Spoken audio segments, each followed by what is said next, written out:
नमस्कार, मैं प्रतीक्षा पांडे और आप देख रहे हैं आपका अपना न्यूज चैनल हर्ष न्यूज, देसी भी विदेशी भी। आइए रुक करते हैं कुछ प्रमुख खबरों की। यूपी में विधानसभा शीतकालीन सत्र हुआ शुरू। आज विधानसभा में वंदे भारत पर होगी चर्चा। नया वर्ष मंगलमय नहीं बल्कि होगा महंगामय। रेलवे ने बढ़ाया दिल्ली, मुंबई और लखनऊ का किराया। बिजनौर में कोहरे के कारण हुआ बड़ा हादसा, मिट्टी के डंपर से टकराई कार। अवतार 3 ने सिनेमा घरों में मचाई धूम, दूसरे ही दिन वसूला आधा बजट। भारत और न्यूजीलैंड के बीच हुआ मुक्त व्यापार समझौता, पीएम मोदी और पीएम लंचन ने लिया फैसला।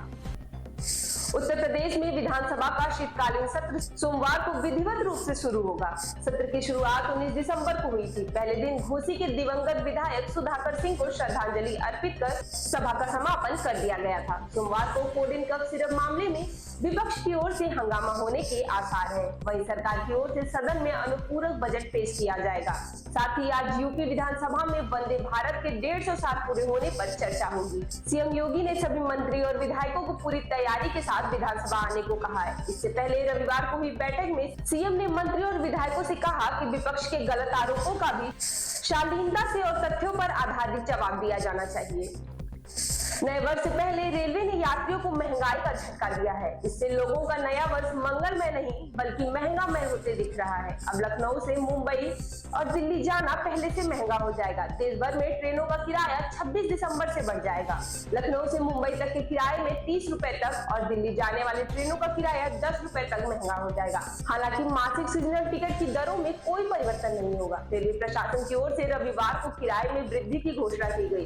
इसके मुताबिक लखनऊ से दिल्ली जाने वाली ट्रेनों में अधिकतम किराया 10 रुपए, मुंबई का किराया 30 रुपए, जम्मू तवी का किराया 25 रुपए व चंडीगढ़ का किराया 13 रुपए तक बढ़ जाएगा। उत्तर प्रदेश में बिजनौर जिले में कोहरे के कारण एक बड़ा हादसा हो गया। नांगल चंदंग मार्ग पर गांव अभिपुरा के निकट एक क्रेटा कार मिट्टी के डंपर के पीछे टकरा गई। दुर्घटना में 4 लोगों की मौके पर ही मौत हो गई। सूचना पर पहुंची पुलिस ने कार को कटवाकर शवों को बाहर निकलवाया और पोस्टमार्टम के लिए भेज दिया। बताया जा रहा है कि रविवार को रात करीब 11:15 बजे गांव अभिपुरा के निकट कोहरे के कारण मिट्टी से भरे डंपर के पीछे जा घुसी। टक्कर इतनी जोरदार थी कि कार बुरी तरह से क्षतिग्रस्त हो गई। कार में सवार गांव सराय आलम के निवासी कारी इकबाल, मंडावली क्षेत्र के गांव राहतपुर निवासी अशफाक, एहतेशाम और सलाउद्दीन की मौके पर ही मौत हो गई। ये सभी राहतपुर खुर्द गांव में एक दिवसीय जलसे में शामिल होकर लौट रहे थे।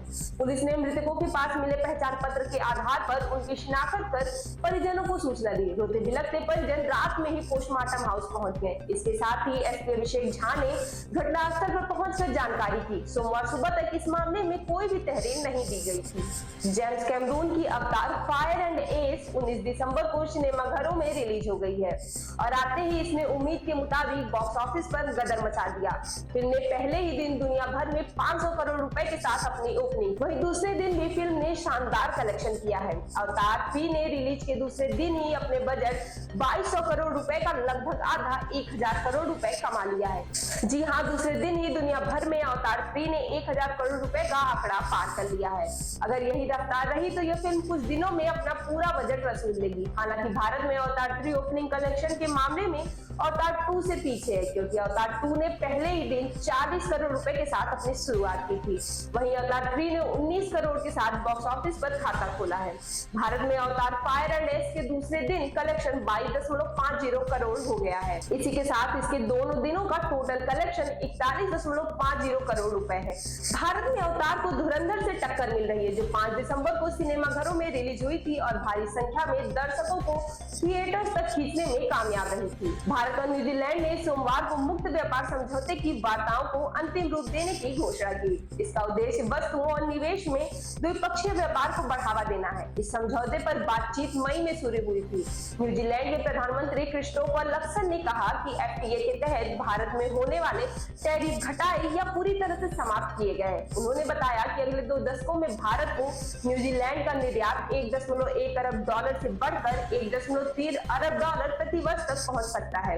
लक्सन ने कहा कि टीएफटीए के समापन के बाद उन्होंने प्रधानमंत्री मोदी से बातचीत की। उन्होंने कहा कि यह समझौता दोनों देशों की मजबूत मित्रता पर आधारित है और दुनिया की सबसे तेजी से बढ़ती अर्थव्यवस्थाओं में से एक भारत के 1.4 अरब उपभोक्ताओं तक न्यूजीलैंड के कारोबार को पहुंचा देगा। बता दें कि दोनों देशों देशों के बीच बातचीत 2010 में शुरू हुई थी, फिर 9 दौर के बाद 2015 में रुक गई थी और इस साल फिर से शुरू की गई थी।